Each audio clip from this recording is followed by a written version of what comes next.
এখন ভোর 4:45, আপনি ফেসবুকটা অন করেছেন আর চলে আসতেছে শুভ সকাল, শুভ সকাল, শুভ সকাল।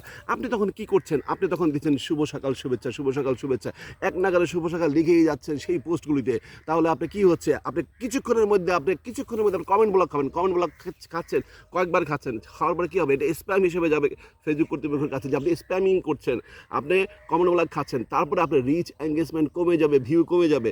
তাহলে আপনাকে আজকে থেকে এই যে শুভ সকাল, শুভ দুপুর, শুভ বিকাল, শুভ সন্ধ্যা, শুভ রাত্র, এই পোস্টগুলিকে এড়িয়ে চলতে হবে। এগুলি অ্যান্সার দেওয়া যাবে না, এগুলি উত্তর দেওয়া যাবে না। আর যারা পোস্ট করছেন তাদেরকে অনেকবার বলেছি, তারপর আপনারা এই শুভ সকাল লিখেই যাচ্ছেন। আর একজনকে স্প্যাম তৈরি করা সহযোগিতা করছেন, নিজেও ব্লক খাচ্ছেন, নিজেও স্প্যাম তৈরি করছেন, করেই যাচ্ছেন। এগুলি পরিহার করুন। অনেক কথা আছে, বাংলা ডিকশনারি খুঁজুন, ইংলিশ ডিকশনারি খুঁজুন। না পারলে আপনি কাউকে জিজ্ঞাসা করুন, গুগলকে জিজ্ঞাসা করুন। অনেক বক্তব্য আছে, অনেক ক্যাপশন আছে, সেগুলো ইউজ করুন। নট শুভ সকাল, শুভ দুপুর, শুভ বিকাল, শুভ সন্ধ্যা, শুভরাত্র। মনে রাখবেন, স্প্যাম ক্ষতি হচ্ছে আপনার, অন্যের। আল্লাহ হাফেজ।